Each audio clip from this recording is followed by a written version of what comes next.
So hi guys, welcome to my channel. जेव्हा शनिवारच्या big बॉसच्या एपिसोड बघितले ना, खरंच सांगते वाईट वाटलं. कारण की जेव्हा रोशन म्हणजे आपल्या घरचा वाटत होता, रोशन म्हणजे आपला वरण भात आहे. रोशन जेव्हा पहिल्यांदा स्टेजवर आला होता ना, मी रोशनला ओळखत नव्हती. रोशन जेव्हा मराठी बोलायला स्टार्ट केलं आणि त्यानं आपलं तोंड खोललं तेव्हा समजला की अरे हा आपला विदर्भाचा आहे. खाल्लास का, पिल्लास का, गेलास का. त्याला बघायला खूप एक्साइटमेंट होती, कारण की आपला घरचा वरण भात वाटत होता रे. लिटरली खूपच आपला आपुलकी वाटत होता. आणि जेव्हा मला कळलं की तो कोणत्या कामातून कष्ट करून किती त्याने स्ट्रगल केलं आणि त्याच्यानंतर सोशल मीडियावर आला आणि सोशल मीडिया आल्यानंतर त्यांनी मतलब त्याला बिग बॉसमध्ये ऑफर भेटला. बिग बॉसमध्ये जाण्यासाठी लोक किती कॉन्ट्रोवर्सी करतात, किती वाईट वाईट गोष्टी करतात की आम्हाला बिग बॉस हाऊसमध्ये गेल्या पाहिजे. बिग बॉस हाऊसमध्ये जाणे लोकांचं कित्येक लोकांचं स्वप्न असते आणि एवढ्या खालच्या कामामधून मतलब एवढ्या खालच्या दर्जामधून एवढा कष्ट करून एवढी मेहनत करून जे लोक तिथंच राहतात तिथून समोर येणे खूप मुश्किल असते. ह्या प्लॅटफॉर्मवर तो आला म्हणजे किती मोठी गोष्ट आहे रोशनसाठी आणि किती मोठा प्लॅटफॉर्म आहे. अख्खा महाराष्ट्र आता रोशनला ओळखते आणि त्याच मुलाला, एवढ्या कष्ट मुलाला त्याच्या शकलमध्ये, त्याच्या चेहऱ्यामध्ये एवढा प्रामाणिकपणा दिसते. एवढा असं आपला असते ना घी, भातावरचा घी असते, आपला तूप असते, तो म्हणजे रोशन. लिटरली सांगते मी, आपला वरण भात आणि त्याच्यावर साजूक तूप म्हणजे रोशन असते. लिटरली सांगते. आणि जेव्हा तो बिग बॉस हाऊसमध्ये गेला, हळू 1 हप्ता 2 हप्ता तो अशा लोकांमध्ये गेला ज्या लोकांना फक्त मॅन्युप्लेटिंग, गेम कसा खेळतात, चालायकी, चतुराई, इथून कसं बोलायचं, तिथून फोटेज कशी घ्यायची, तो कसा घ्यायचा. एक साधारण वरण भात खाणारा माणूस ह्या लोकांमध्ये जाईल तर फसणारच ना. आणि तो अशा लोकांमध्ये गेला की 2 मिनिटात त्याला मॅन्युप्लेट करू शकतात. मतलब विशाल म्हणा, रुचिता म्हणा, हे लोक खूप चतुर आहेत. आणि ज्या प्रकारे विशालनं मतलब रोशनला पूर्ण गुंडाळून टाकलं ना, हा सॉस घेऊच नव्हतो शकला ॲज अ प्लेयर. म्हणजे ह्यानं प्रयत्न केला. जेव्हा रुचिताने वगैरे अंडी वगैरे सोडलं होतं तेव्हा त्यानं अपोजिटचा स्टँड घेतलं.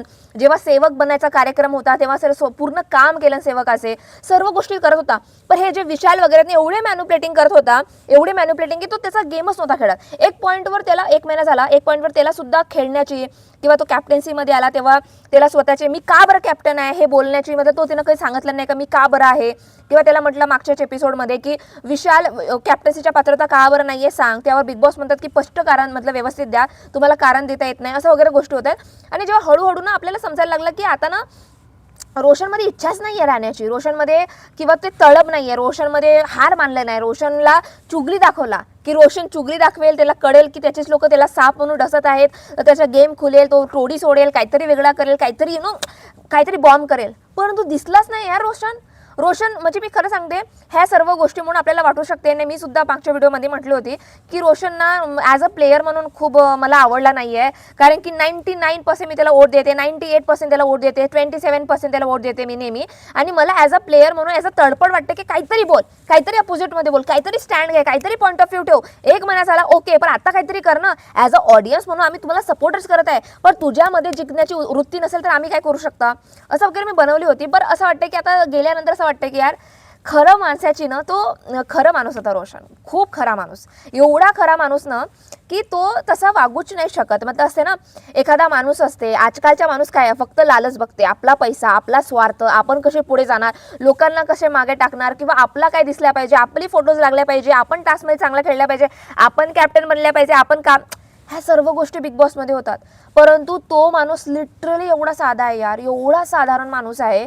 लिटरली खरंच मला कधी भेटला तर मी त्याच्या पाया लागेन. लिटरली खरं सांगते, एवढ्या मातीतून माणूस आलेला आहे ना, त्याला ना लोभाची गरज आहे, ना त्याला फोटेजची गरज आहे, ना त्याला म्हणजे त्याला माहीत आहे की ह्याच्या टास्कमध्ये मला बोलायला लागते. परंतु तो नेहमी ह्या गोष्टीची काळजी घेत होता की मी बोलीन ना तर तिला वाईट वाटेल यार, तिला काहीतरी चुकीचा वाटेल, किंवा तो मी ते करत आहेत ना तसं मी नाही करत, ते करतात तसं मला बोलता येत नाही, किंवा मी जास्त बोलत नाही. आणि लिटरली हा प्रामाणिकपणा असते एका व्यक्तीमध्ये. काय असते ना, आपण as a player, as a game, as a strategy, मला समोर जायचं आहे, मला वोट भेटल्या पाहिजेत, मला असा केल्या पाहिजे, मला असा कान घेतला पाहिजे, माझी फुटेज कटल्या पाहिजे. आपण माणूस म्हणून एवढे चातुर्क स्वतःचा लोभ बघतो, स्वतःचा लाभ बघतो. परंतु रोशनसारखे माणसं यार ते स्वतःचं सार्थ बघतच नाही, त्यांना त्या गोष्टी पटत नाही, त्या गोष्टीमधून ते पडत नाही. मी फोटेज दिसो या नसो, पण ॲज अ माणूस मध्ये, ॲज अ इन्सान म्हणून, ॲज अ माणूस म्हणून माणसासारखे जगणे, हे रोशनसारख्या मुलांकडून शिकणे. मतलब खरंच एखादा तुम्ही बघा, एखादा टास्क म्हणा, कोणाला वाईट शिव्या, कोणाला वाईट कृती, किंवा वाईट बोललं, किंवा वाईट फोटेजसाठी काहीतरी करत आहे, काहीतरी असा करत आहे, आय नो तो मागे होता, तो खेळत नव्हता, तो बोलत नव्हता, कारण की त्याच्यासारख्या माणसाची किंमत नव्हती हो शोमध्ये. लिटरली सांगते, नव्हती हो शोमध्ये की त्याची किंमत. त्याला वारंवार म्हणत आहेत की रोशन तू काही करत नाही आहे, काय करत नाही, त्याला हे करत आहेत, मग तो कुठं जाईल, त्याला समजवणार नाही, सर्वजण हाच म्हणत आहेत. पण जो खरी माणूस असते ना, खरी माणसाची पात्रता किंवा खरी माणसाची इज्जत ना बिग बॉस हाऊसमध्ये नाही होत, खरं सांगते. तिथं फक्त शो बघता, शोमध्ये काय होणार आहे, शोमध्ये कसा होणार आहे, तसा होणार आहे, पण ॲक्च्युली शोमध्ये खरा माणसाची पहचान त्या शोमध्ये होत नाही लिटरली. आणि मी आताही सांगते, त्याच्या बाजूला प्राजक्ता होती, प्राजक्ताला कमी वोट भेटले असं होऊ शकत, मतलब प्राजक्ताला जास्त वोट भेटले असं होऊ नाही शकत. अख्खा महाराष्ट्र रोशनला वोट करते, महाराष्ट्रापेक्षा जास्त लोक याला वोट करतात, मी सुद्धा वोट करते, कित्येक लोक वोट करतात, कारण की त्याच्यामध्ये ना ॲज अ प्लेयर सोडून बघायला नाही का माणूस म्हणून एवढा साजूक तूप आहे तो माणूस, एवढा साजूक तूप आहे तो दादा, लिटरली यार खरंच. आणि प्राजक्ताला वाचवला आणि रोशनला वाचवला नाही, हे सर्व बिग बॉसचे प्लॅन असतात, हे बिग बॉसचे मेकर्स असतात. त्यांना माहीत आहे ह्याला शोमध्ये आणणं, ह्याला सिंपत्ती कार्ड खेळणे, ह्याला बोलवणे, ह्याला चुगली दाखवणे, ते सर्व काही केलं. परंतु आता बिग बॉसवाल्यांना समजलं होतं की ह्याला ठेवून काही फायदा नाही, कारण की ह्याला चुगली दाखवला, ह्याला सर्वच गोष्टी केला, तरी हा काही फुटत नाहीये, तरी काही फोटेज देत नाहीये, आपला प्रामाणिकपणा सोडत नाहीये, आपला माणूस ह्याच्यामध्ये तो राक्षसपणा येऊन न राहिलेला आहे की बाकी जे लोक करतात फोटेजसाठी काहीतरी चुगल्या काहीतरी करतात, तो काहीच करत नाहीये. चांगल्या माणसाची खरंच बिग बॉसमध्ये किंमत नसते. आणि मग बिग बॉसचे मेकर्स असे चाडे करतात, जे फालतू चाडे, की प्राजक्ताला जास्त वोट भेटले आणि रोशन दादाला कमी. हा कधी होऊ शकते का? म्हणून हा स्ट्रॅटेजी प्लॅन करतात की प्राजक्ताला ठेवला आणि रोशनला बाहेर काढलं, फक्त जास्त सेट. कारण की रोशनला, आय नो रोशनचा गेम चांगला नव्हता, पण एक चांगल्या माणसाची, एक प्रामाणिक माणसाची, एक चांगला आपला साजूक तूप त्या बिग बॉस हाऊसमध्ये त्या लोकांची व्हॅल्यू नाही आहे. तुम्ही जेवढे चावट बोलाल, जेवढे गाली गलोच कराल, जेवढा फालतू बोलाल, त्याच लोकांना ते पुढे नेतात, कारण की त्याच्यामुळे टीआरपी भेटते. चांगल्या लोका ठेवण्याचे टीआरपी भेटत नाही.